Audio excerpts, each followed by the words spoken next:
now listening to theGrio's Black Podcast Network, Black Culture Amplified. Hello and welcome to another episode of Writing Black on theGrio's Black Podcast Network. I am your host, Maiysha, also lifestyle editor of theGrio. And today we are delighted to have one of the most sought after authors in the young adult fantasy market, Ayana Gray. As a follow-up to her best-selling debut, Beasts of Prey, Ayana recently published the second installment of her fantasy trilogy titled Beasts of Ruin. The sequel has already become an Amazon editor's pick for Best Young Adult, a great accomplishment for a series that Gray began writing right out of college. So let's hear a piece from this captivating coming-of-age story that also evokes the best of African mythology. When Kofi woke the next morning, she felt different. It took her a moment to remember why, to separate her dreams from the reality of what had happened the day before. When it all came back to her again, she beamed. Home. I'm going home. Every time she said those simple words in her mind, she felt a part of herself thawing, coming back to life. She had, for the first time in a long time, a plan, a path forward, hope. She hadn't realized how powerful a thing hope could be until she'd almost lost it. Hi, Ayana. How are you? Hi, I'm doing well. How about you? I'm doing fantastic. I've been spending some time with this second installment of your trilogy. I believe this is a trilogy, correct? Yes.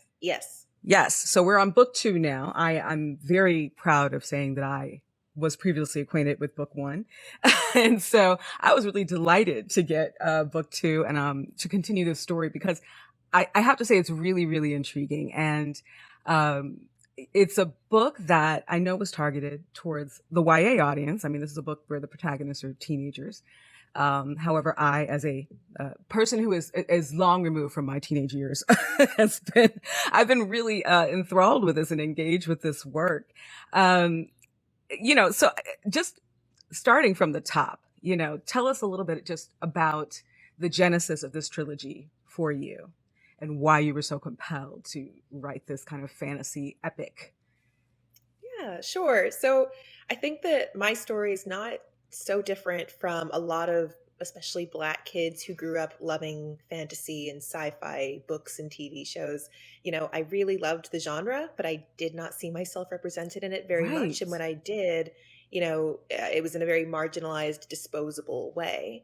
And it's very hard to be what you don't see.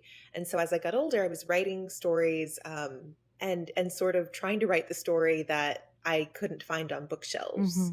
And that's at the heart of it. That's where Beasts of Prey came from. And the idea to make this not just one book, but a huge epic saga, because that's what I loved as a kid, the big epic fantasy sagas where you could follow heroes on adventures for not just one book, but several books. Right. So that's what Beasts of Prey is, except that, in these books we're centering Black kids. And for me, what's really important, I think we've talked about this before, is centering Black kids without also centering Black trauma and Black pain. Right. I think it's really important, especially for Black people, to get to read stories of themselves that don't center and always have to deal with racism and Black pain and Black trauma.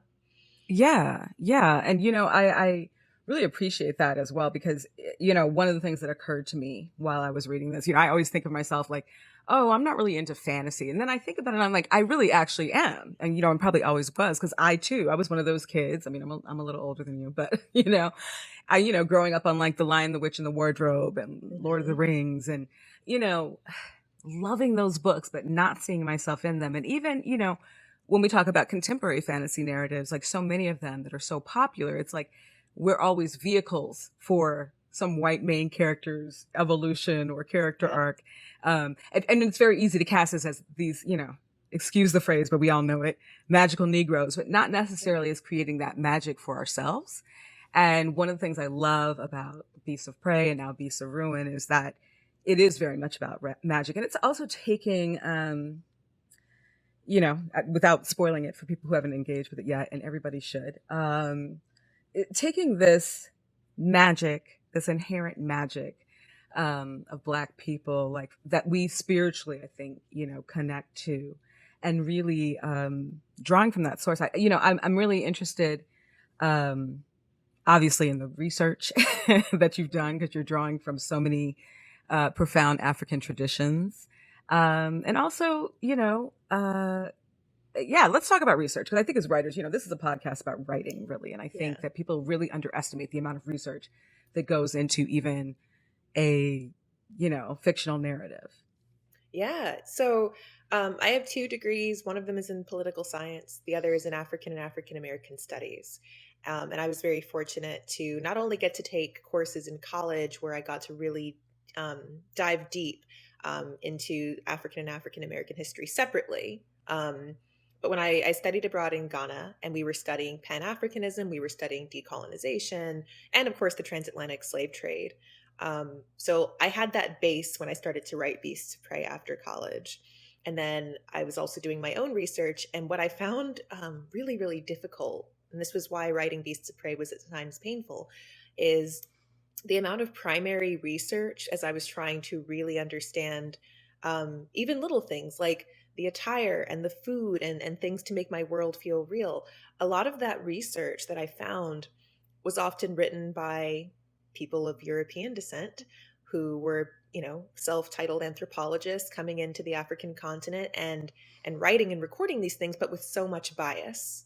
And so it Mm-hmm. made my research that much harder because in addition to trying to find it, I also had to question the credibility of it and look at the biases from the people who were writing and recording the information. A lot of times history and knowledge across the African continent is passed orally. So the introduction of things being written down is, in the grand scheme of things, fairly new. So that made Yeah. it difficult, but I was still, very fortunate to find some really cool sources. There are literally African scholars and African American scholars who have done a lot of groundwork to try to preserve a lot of the history, and I owe a lot of Beasts of Prey to them.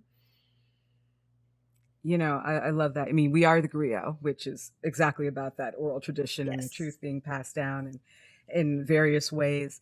Um, you know, Reading through this book, reading through Beasts of Prey and then now through Beasts of Ruin, obviously it's hitting on so many levels. I mean, so that's a compliment to you. You're getting, I mean, first of all, you're an excellent writer. Just, I mean, it's your command of language is, as a writer, really thrilling to me. And also, you're doing something that I think also people don't always expect of, you know, female identified writers in terms of giving us this really like action packed kind of, Yeah. landscape of things happening. And it really does harken back to things I think we think of as a little more like Afrofuturist, like, where you're talking about Octavia Butler or, N.K. Jemisin, where I'm getting a lot of like dynamic, energetic, like, stuff going on here.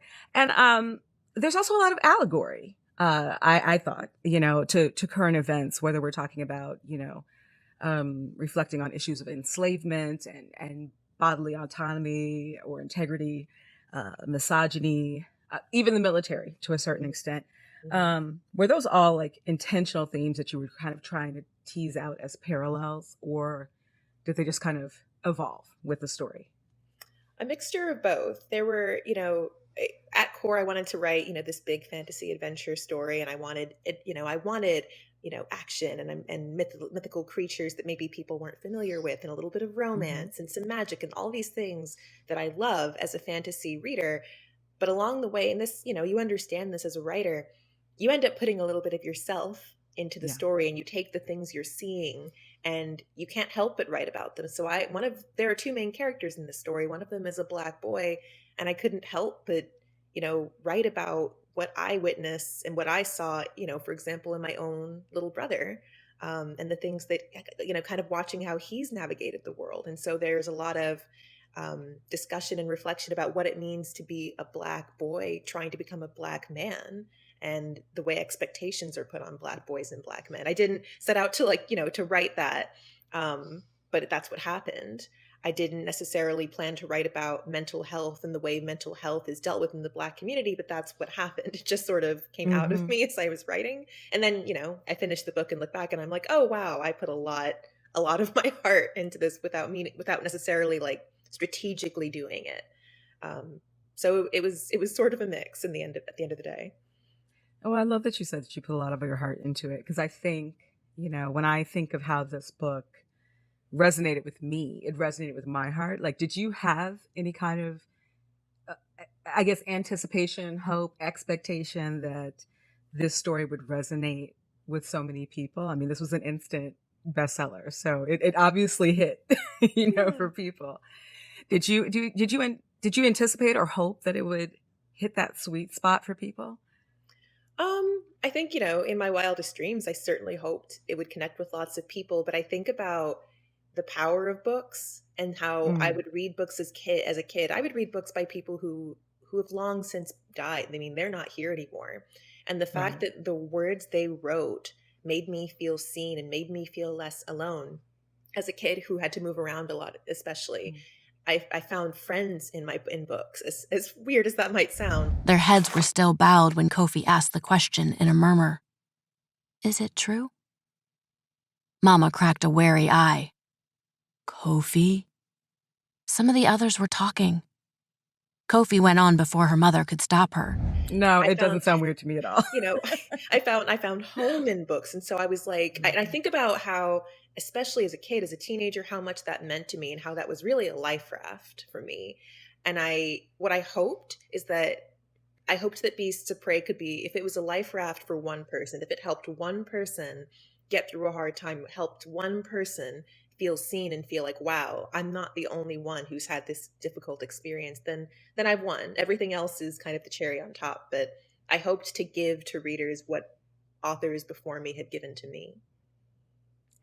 First of all, I love that answer because, yeah, yeah, I do think. I mean, I think those of us who love books, who love writers, who love Black writers, it is exactly that. It's that sense of feeling seen and heard, and I think you really skillfully accomplished both here. Thank you. I am interested. I think it's very for writers, writers who aspire to write a book, writers who aspire to get a publishing deal, et cetera, et cetera. We're going to get down to brass tacks here. The idea of pitching one book is often really daunting. You pitched three, as I recall. I mean, Yeah. as I understand, you pitched three out the gate. What gave you the confidence to do that and to really package this whole thing as like, no, this is not going to be told in one book. This is a whole arc. This is a whole narrative. Like, what gave you the confidence to kind of present the story in that way? I have to be really, really honest here. There's a ton of advice out there on the internet about books. And one of Mm-hmm. the bad pieces of advice that I believe, because I didn't know any better, was that nobody is going to want a series from an unheard of debut author. So, to be honest with you, initially I tried to make the Beasts of Prey trilogy one book. Wow. um, Okay. I tried, and I sent it off to literary agents, and this is kind of, this shows the power of simply having faith and kind of, going out on a leap of faith.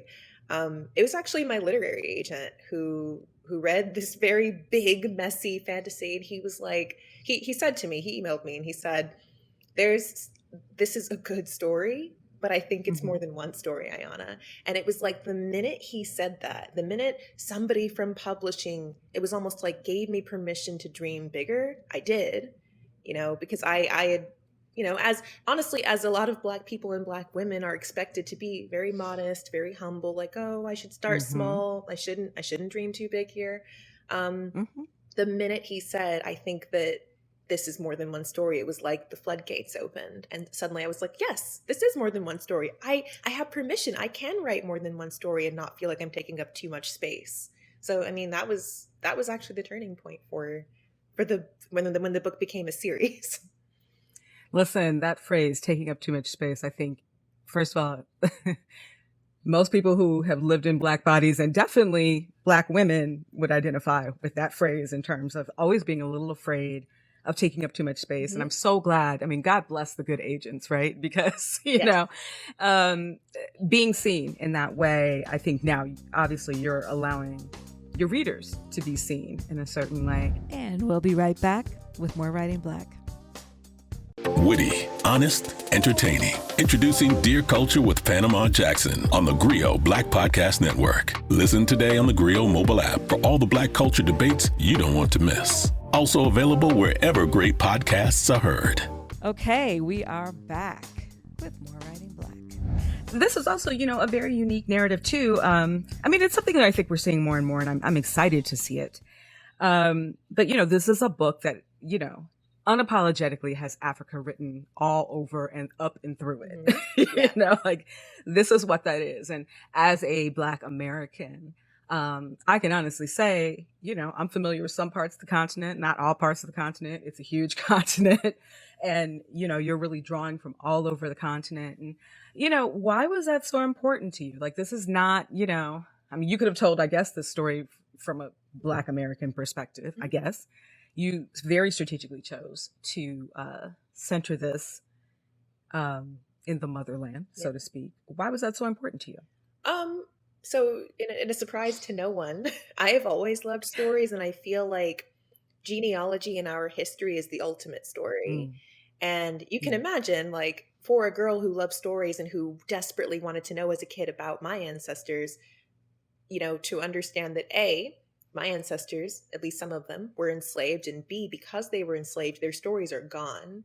I think I was talking to my editor once, and I said, it's kind of like being given a book and the first 4 chapters have been ripped out. And not only have they been ripped out, but you are never getting them. You just kind of have to pick up in the middle and figure out what happened. There's just a tremendous loss. And I think anybody from a diaspora can understand that, the frustration, the anger, the sadness that you feel. And so I had a kind of difficult relationship growing up with my heritage, because I was like, well, I don't know. I don't know what it is. And I've done a lot of research to try to get answers, but there are still gaps. So when it came time to write Beasts to Prey, and after I'd gone to Ghana and really, as cliche as it sounds, been to the motherlands and been to this land where I know my ancestors came from, there was just, it's such a beautiful place. And I was like, why are there not more fantasy books set in this worlds like this? This is gorgeous. There are deserts, there are lush jungles and forests and thriving cities, and so much that why are there not more stories set in worlds like this? And I wanted to write, so there was that very selfish fantasy reader questioning, but also I wanted to write a story that celebrated that heritage instead of being just sad about it. Instead of just being angry about it, I wanted to write a story that celebrated it. I may not know the details, but I know that this is where my ancestors came from. These are some of the foods they might have eaten. These are the clothes and the languages and the mythology and the stories they might have told. And that's something to celebrate. Oh, it's definitely something to celebrate. And we'll be right back with More Writing Black. The TheGrio Black Podcast Network is here. Everything you've been waiting for. Black culture amplified. Find your voice on the Black Podcast Network. Listen today on the TheGrio mobile app and tune in everywhere great podcasts are heard. Okay, we are back with More Writing Black. This is a question I ask of a lot of authors, basically authors of fiction. Any author of fiction I would ask this question of, but in your case, I do think it's particularly relevant, is that because we are missing that really fundamental piece. So many of us are missing that fundamental piece of, that front end of the book, right? There is in your case, especially, a distinct amount of world building that you're doing here. And I think as a writer, that is probably one of the most challenging, at least for me, things to do. And yet I also find, maybe it's challenging because the options are limitless. But would you mind talking a little bit about the world building from that? You have created an entire kind of ecosystem that these people live in. You've created cities and villages and locations, and this thing is over here, and this thing is to the west, and et cetera, et cetera. What was that process like for you? Yeah, world building is my favorite thing about fantasy. I love immersing myself in different worlds. And so I think I took a lot of hints again from the fantasy authors I read before, where the cool thing is there are a lot of things about Eshoza, which is the continent where the story takes place, that are real. They're based on real things, but I mix that in with things I made up. So you don't know what draws from real history and what it all kind of just amalgamates. And I remember as a kid, I was like, wow, these authors made up whole things. And then finding out later, that's actually from a specific lore or tradition. And that was fun to do my own research as a reader and find out more about the world. With world building, I mean, I like to create kind of a fake Wikipedia page. So I have a whole document about the foods people eat, about the clothes they wear, about wedding traditions. And there are no weddings in Beasts of Prey, but I like to know that kind of thing because it helps me make the world feel real. So I spend a lot of time world building before I even really write the story. That's actually the first thing I do. I make a world and then figure out what stories could exist within this world. So I sort of go big and then work my way down. In the fragile hours before dawn, this city belongs to its monsters.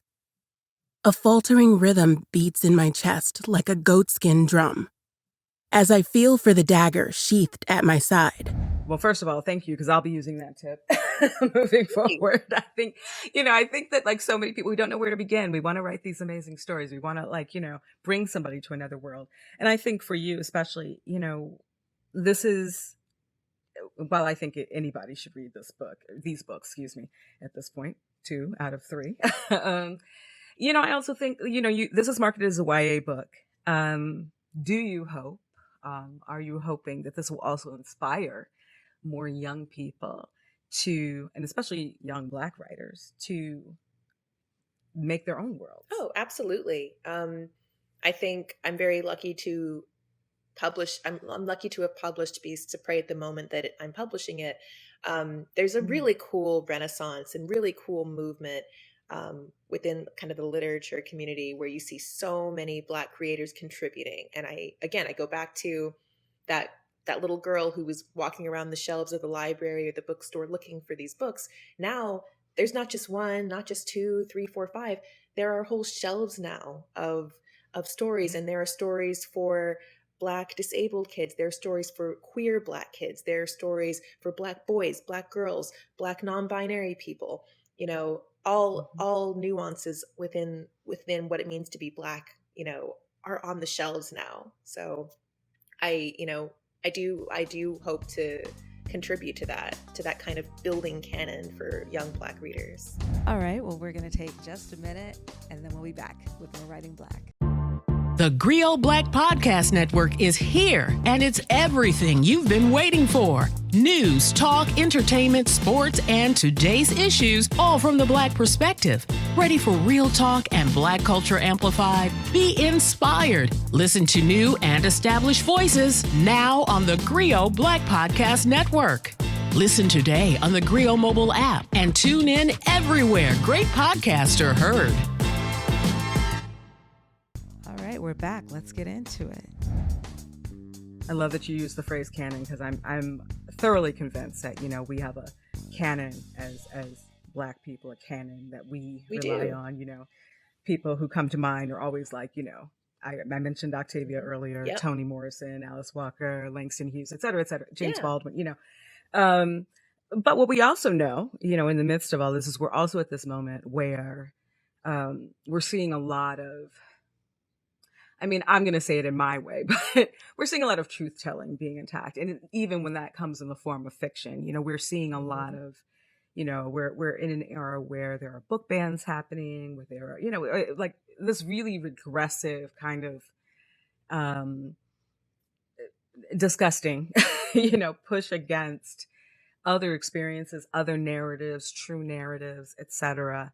How do you hope to be a part of that push as well? I mean, obviously not just the inspiration, but I guess in a way, the rebellion against people who try to repress Black stories and Black queer stories, or, what have you. Well, personally, it's on my bucket list to have one of my books banned.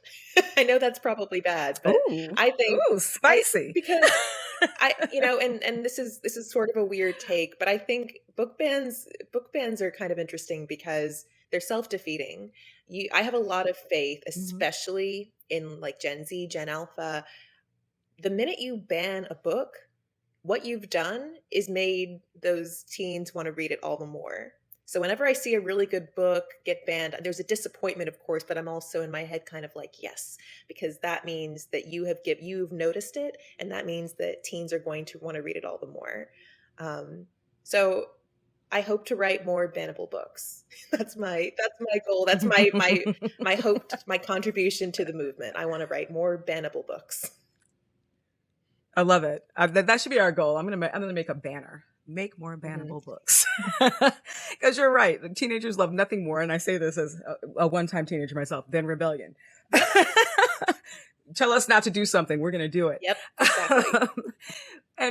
and what do you hope those same teens and adults, take away from Beasts of Prey and Beasts of Ruin? Because again, I cannot express enough as, I'm not going to say how old I am right now, but, as a very grown woman, I love these books. These are great. You have turned me back on to this part of myself that I thought I had left behind in childhood in terms of wanting to go into these other spaces, these other realms. And so I thank you for that.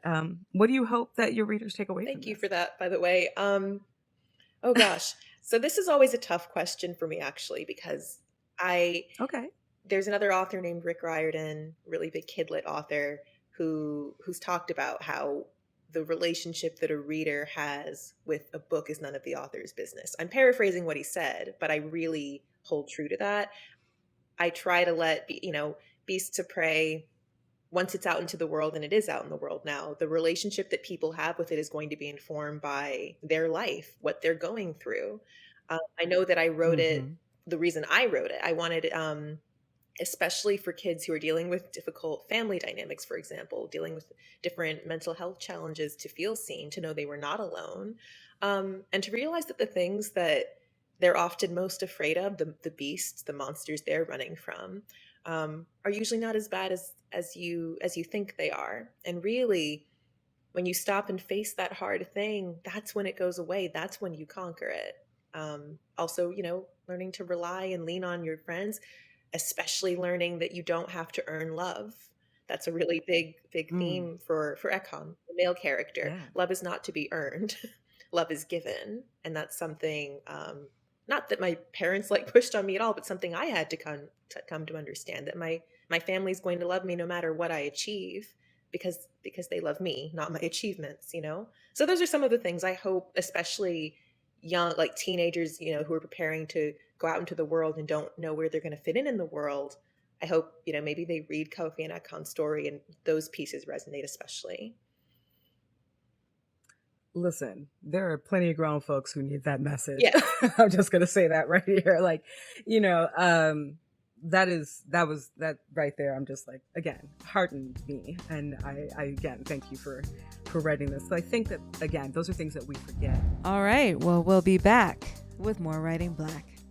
The Griot Black Podcast Network is here. Everything you've been waiting for. Black culture amplified. Find your voice on the Black Podcast Network. Listen today on the Griot mobile app and tune in everywhere great podcasts are heard. Okay, and we are back with more Writing Black. Obviously, you've been inspired by a lot of people as well. So what are some authors that you would recommend other than yourself? I think everybody should read these, but who else would you recommend? Oh gosh, I have recommendations for categories and genres. Let me get myself together. So I think I'll say this, especially for, this is very specific. I was a Black girl who grew up in a very white environment and often did not feel seen, did not feel validated. And I would say, especially for the Black girls who are in this situation, read Toni Morrison. Find Toni Morrison. Yeah. It was not on any of my school recommendations, but I found her and I read her books, and it was the first time in my life I felt seen. So go read Toni Morrison if you have not. For fantasy, oh gosh, let me narrow it down. I adore Roshni Chokshi. She is an Indian Filipina author who just writes beautifully and is really funny, and is one of those authors who you read her stories and kind of just escape. So I really love her work. Sabaa Tahir is another one of my very favorite fantasy authors, and she's written contemporary too. But I could go on and on. I'm going to pick those two as my favorites right now in fantasy. Okay. And you're also, one of these rare writers. Well, maybe not so rare anymore, but I'm excited about it. I don't know. Where this is already headed. I mean, people are already conceptualizing this for the screen. Like, what's your involvement there? And how excited are you in terms of people being able to see this? I mean, this is I would think this is a pretty big undertaking in terms of bringing it to the screen. But can you tell me a little bit about just even that process? Because again, writers, we go into this and it's like we either have super humble ambitions or really lofty ones. And I feel like you are kind of living a lot of people's dream right now with this. So I'm curious to know how that's it definitely aired on the humble, like, this will never happen, it'd be cool, but and then it happened and I was like, what? So Beasts of Prey it's in development to be a feature film with Netflix, which is really cool. I'm very excited. The woman who's the screenwriter who wrote the script for Beasts of Prey, her name's Melody Cooper. She's a Black woman, which I'm so excited about because she read, I can always tell she read Beasts of Prey before it was published.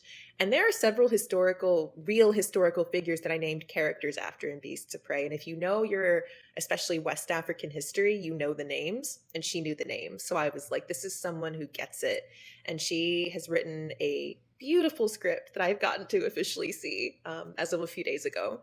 And so it is with Netflix. It is in development. As you said, fantasy it's a huge undertaking when you're trying to build a world and then take a 400, 500 page book and bring it in to make it a 2-hour whatever movie. So I'm being very patient, but I'm excited that things have continued to move. And like I said, the script is super cool. Listen, we tuned in for how many seasons of Game of Thrones? Right, we waited. Ready. I am ready. Okay. So, Ayana, thank you so much for joining us on Writing Black. And, this is a new podcast for theGrio, so I really appreciate you coming and blessing us with your honesty and your candor and your wit and these gorgeous books. So everybody, seriously, read Beasts of Prey, read Beasts of Ruin. This is like really cool stuff. You will learn things, you will be inspired, you will be transported. And Ayana, thank you so much for these stories. Thank you for having me. It's so good to see you. Absolutely. You too. I'll be here for the trilogy. I want to see that third too. I'm working on it. Waiting. Okay. And we'll be right back with more Writing Black. Introducing Dear Culture with Panama Jackson on the theGrio Black Podcast Network. Bring your friends for the shenanigans and stay for the edutainment as Panama debates culture wars, Janet Jackson versus Michael, Black fashions, Black mendations, and everything Black. Listen today on the theGrio mobile app for all the Black culture conversations you don't want to miss. Also available wherever great podcasts are heard. Okay, we are back with more Writing Black. Now, as you know, every week I like to recommend some books. We like to call them my favorites. That's MAI, favorites. Get it? And really I like to correlate them to the topic at hand for the day. Look at how people are trying to erase history now. Another people are trying to erase our history now. And I think to myself, this is exactly when we need to magnify, reclaim, and really also, I think, magnify the dignity of our ancestors. Another book that gets a lot of play around here, we talk about a lot, is The Prophets. I love this because this is really tapping into the humanity of enslaved people. Yes, from a fictional perspective, but in a way that I think is so relatable and so beautiful. And so I will never stop pubbing up this book, but it's not obviously the only hot thing out there. I would also say take a look at The Sweetness of Water. That's another great book that's really framed like right after emancipation. And as we know, Reconstruction is troubling. It can be very conflicted. It can be messy. But this book is a lesser known book. So this is Black Cloud Rising. This came out in February. This is a book about, so this is a historical novel about the African Brigade, which was a unit of former slaves, and kind of fictionalizing what that looked like in the Civil War. I will be perfectly transparent. I have not finished it yet, but it is gripping so far. And I think as we talk about reclaiming our narratives, like this is one that a lot of people know. And so I highly recommend. So this is Black Cloud Rising, by David Wright Falade. Check this out. Thank you so much for joining us for another episode of Writing Black. As always, you can find us on the theGrio app or wherever you find your podcasts.